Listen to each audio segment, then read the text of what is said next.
बच्चों हम कक्षा 7 की एनसीईआरटी गणित पाठ्यपुस्तक का अध्ययन कर रहे हैं, जिसमें हमारा चैप्टर चल रहा है अध्याय 10 प्रायोगिक ज्यामिति। बच्चों हमने इसके अंदर 6 पार्ट पूरे कर लिए थे और पिछले पार्ट में हमने प्रश्नावली 10.3 के क्वेश्चन हल किए थे। और बच्चों आशा करता हूँ आपने सभी पार्ट अच्छे से देखे होंगे और अच्छे से समझ में भी आए होंगे। अब बच्चों आज हम शुरू कर रहे हैं हमारा पार्ट 7 त्रिभुज की रचना ए ऐसे कसौटी।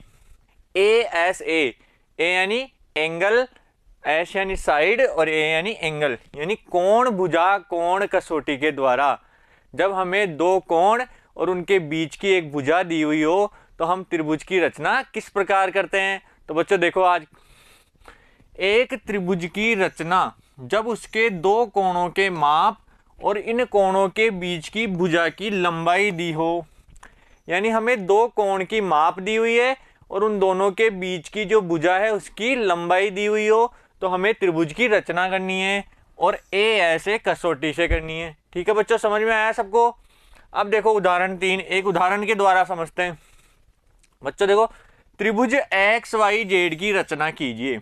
यदि एक्स वाई बराबर 6 सेंटीमीटर, एक्स वाई की लंबाई कितनी दी रखी है 6 सेंटीमीटर, कोण जेड एक्स वाई 30 डिग्री और कोण एक्स वाई जेड 100 डिग्री है, तो हमें त्रिभुज एक्स वाई जेड की रचना करनी है। बच्चों रचना करना आता है सबको, हमें चित्र भी बनाना है और साथ में स्टेप भी लिखनी है, यानी जो चरण होते हैं ना उन चरण को भी साथ साथ लिखते जाना है। तो बच्चों देखो, सबसे पहले चरण 1, वास्तविक रचना से पहले हम इस पर अंकित मापों के अनुसार एक रफ आकृति खींचते हैं। बच्चों हमेशा कभी भी रचना शुरू करो उससे पहले एक रफ आकृति जरूर खींच लेनी चाहिए, जिससे हमें ये पता चलता है कि हमारा चित्र कैसा बनने वाला है। तो देखो, हमने जो माप दी हुई थी उस हिसाब से हमने एक अपने मन से एक चित्र बना लिया कि एक्स वाई यहाँ आएगा और जेड ऊपर आएगा। ये कोण बनेंगे, एक्स कोण 30 डिग्री का और वाई कोण 100 डिग्री का है और एक्स वाई भुजा 6 सेंटीमीटर की है। ठीक है बच्चों, यहाँ तक समझ में आया सबके। एक रफ आकृति बना ली। अब हम रचना शुरू करेंगे। तो देखो, सबसे पहले क्या करना है, 6 सेंटीमीटर लंबाई का रेखाखंड एक्स वाई खींचिए। सबसे पहले एक रेखाखंड खींचना है एक्स वाई, कितने लंबा है 6 सेंटीमीटर का, तो अपने स्केल की सहायता से 6 सेंटीमीटर लंबाई का एक रेखाखंड खींच लेंगे। ठीक है बच्चों, आगे देखो। अब चरण 3 में क्या आएगा कि एक्स पर एक किरण एक्स पी खींचिए जो एक्स वाई से 30 डिग्री का कोण बनाती हो। अब हमें पता है कि कोण एक्स का मान कितना है, 30 डिग्री दिया हुआ है, तो हम एक्स पर चांदे की सहायता से 30 डिग्री का कोण बनाएंगे। तो बच्चों देखो, यहाँ चांदा रखा और एक लाइन खींच दी एक्स पी, जो एक्स पर कितने डिग्री का कोण बन रहा है 30 डिग्री का। ठीक है बच्चों, समझ में आया सबको। 30 डिग्री का कोण बनाए तो दिए हुए प्रतिबंध के अनुसार बिंदु जेड एक्स पी पर कहीं स्थित होना चाहिए, यानी हमारा जो जेड बिंदु है, जो एक्स वाई जेड में जेड बिंदु आएगा वो इस लाइन पर कहीं होना चाहिए, क्योंकि जो 30 डिग्री कोण बना रहा है वही तो त्रिभुज की भुजा होगी। तो बच्चों अब हमें ढूंढना है वह जेड बिंदु कहाँ स्थित है। अब आगे क्या दिया हुआ था कि वाई पर 100 डिग्री का कोण बन रहा है, कितने डिग्री का 100 डिग्री का। तो हम क्या करेंगे कि वाई पर एक किरण वाई क्यू खींचेंगे जो वाई एक्स से 100 डिग्री का कोण बनाती हो। तो यहाँ चांदे की सहायता से कितने डिग्री का 100 डिग्री का कोण बनाएंगे, तो वह हमारी लाइन हो जाएगी वाई क्यू। तो अब जेड वाई क्यू लाइन पर भी होना चाहिए, क्योंकि त्रिभुज का क्या होता है, त्रिभुज जो बंद आकृति होती है, यानी कि ये दोनों रेखाओं एक बिंदु जेड पर जाकर मिलनी चाहिए। तो हम क्या करेंगे, अब इन दोनों रेखाओं को आगे बढ़ाएंगे, मतलब इस रेखा को भी आगे बढ़ाएंगे, इस रेखा को भी बढ़ाएंगे। जहां पर दोनों रेखाएं मिलेगी वहीं हमारा जेड बिंदु हो जाएगा। तो बच्चों देखो, अगला चरण क्या हो जाएगा, जेड को दोनों किरणों एक्स पी और वाई क्यू पर स्थित होना चाहिए। अतः इन दोनों किरणों का जो प्रतिच्छेद बिंदु है, यानी इस किरण को आगे बढ़ाया, इस किरण को आगे बढ़ाया, तो जहां दोनों प्रतिच्छेद करेगी वही हमारा जेड बिंदु हो जाएगा। तो अब एक्स वाई जेड पूरा बन गया। तो हमारा त्रिभुज देखो, त्रिभुज एक्स वाई जेड, ये रहा एक्स, ये वाई और ये जेड, तो एक त्रिभुज एक्स वाई जेड हमारा पूरा बनकर तैयार है। तो हमें ऐसे त्रिभुज की रचना की जिसमें दो कोण दिए हुए हैं, कौन कौन सा, एक्स और वाई, एक 30 डिग्री का है, एक 100 डिग्री का है, और उनके बीच की एक भुजा दी हुई है, भुजा की लंबाई दी हुई है 6 सेंटीमीटर। ठीक है बच्चों, तो अगर हमें दो कोण और उनके बीच की भुजा दी हुई हो तो हम त्रिभुज की रचना कर सकते हैं। समझ में आया सबके? और सारे चरण भी हमें साथ साथ दिखने हैं। अब देखो बच्चों, एक उदाहरण और करते हैं इसका, एक उदाहरण के द्वारा समझेंगे। एक त्रिभुज एल एम एन खींचिए। हमें एक त्रिभुज बनाना है एल एम एन, जिसमें कोण एल कितना है 30 डिग्री, एल एम भुजा 6 सेंटीमीटर और कोण एम कितना है 100 डिग्री। हमें दो कोण और उनके बीच की एक भुजा दी हुई है। तो सबसे पहले हमारा क्या काम है? सबसे पहले एक रफ आकृति बनानी है। तो हमारा चरण एक क्या हो जाएगा? चरण एक हो जाएगा त्रिभुज एल एम एन की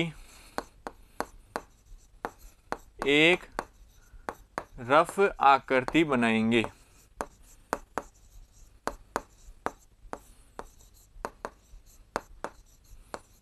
ठीक है बच्चों, रफ आकृति बनानी है सबको। तो यहां पर देखो, ये है एल एम, एल एम, ये हमारी रेखा हो गई कितने सेंटीमीटर की? 6 सेंटीमीटर की। अब एल एल बिंदु पर 30 डिग्री का कोण है, तो एल बिंदु पर 30 डिग्री का कोण बनेगा, ये 30 डिग्री का कोण है। और एम बिंदु पर 100 डिग्री का कोण है, तो यहां बन जाएगा 100 डिग्री का कोण। तो हमारा त्रिभुज इस प्रकार बनेगा। ठीक है, समझ गए? तो हमने एल एम एन एक त्रिभुज की रफ आकृति बना ली। समझ में आई सबको? यानी हमारा त्रिभुज इस प्रकार बनेगा।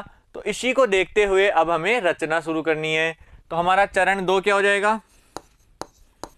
चरण 2 में क्या आएगा कि सबसे पहले एल एम रेखाखंड खींचेंगे 6 सेंटीमीटर का, यानी रेखाखंड एल एम 6 सेंटीमीटर का खींचेंगे। ठीक है बच्चों, एक रेखाखंड खींचना है एल एम 6 सेंटीमीटर का। तो देखो, स्केल की सहायता से हमने एक रेखाखंड खींचा एल एम कितने सेंटीमीटर का? 6 सेंटीमीटर का। समझ में आया यहां तक सबको?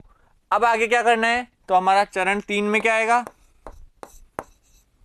अब हमें दिया हुआ है कि एल पर 30 डिग्री का कोण बन रहा है, तो हमें एल बिंदु पर चांदे की सहायता से 30 डिग्री का कोण बनाना है।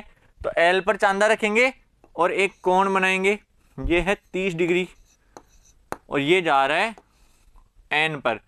ये किरण कौन सी है? एन। तो एल एन किरण कितनी है? 30 डिग्री का कोण बनाती हुई। तो अब हम लिखेंगे कि चांदे की सहायता से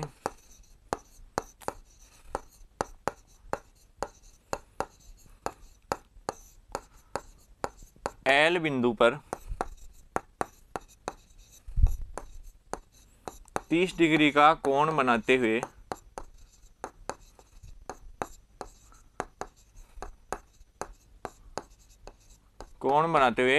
किरण एल एन खींचेंगे।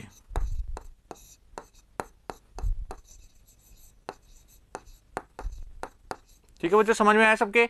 एल पर चांदे की सहायता से 30 डिग्री का कोण बनाया और किरण एल एन खींच दी। अब एम पर कितने डिग्री का कोण है? 100 डिग्री का। तो हमारा चरण 4 क्या आएगा? चरण 4 में लिखेंगे कि एम पर 100 डिग्री का कोण बनाते हुए किरण ओ एम खींचेंगे। तो यहाँ कोण कितने डिग्री का बनाया? 100 डिग्री का। तो ये चांदे की सहायता से नाप कर बनाना है बच्चों। तो हमारा चौथा चरण हो जाएगा चांदे की सहायता से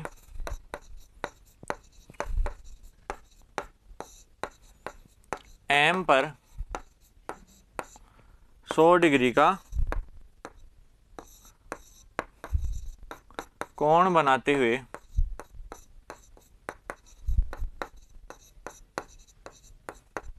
किरण एम ओ खींचेंगे। ठीक है बच्चों, समझ में आया सबके? तो एम ओ किरण खींचनी है हमें। अब क्या करना है? हमें पता है कि जो हमारा एन बिंदु है वो इस किरण पे और इस किरण पे दोनों पे स्थित होना चाहिए। तो अब क्या करेंगे? इन दोनों को आगे बढ़ाएंगे। तो ये लाइन आगे बढ़ाई, ये लाइन भी आगे बढ़ाई। तो जहां दोनों लाइन कट रही है वो हमारा एन बिंदु हो जाएगा। तो अब हमारा चरण 5 में क्या आएगा? चरण 5 आएगा कि दोनों किरणों को आगे बढ़ाने पर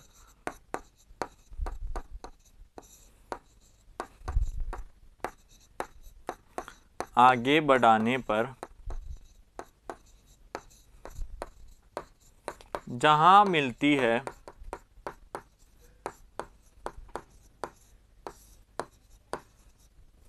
वह बिंदु N होगा।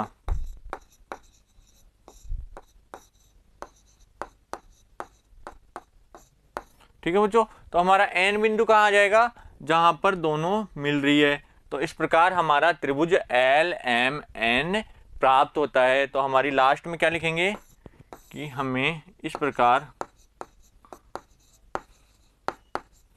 त्रिभुज LMN प्राप्त हो गया है।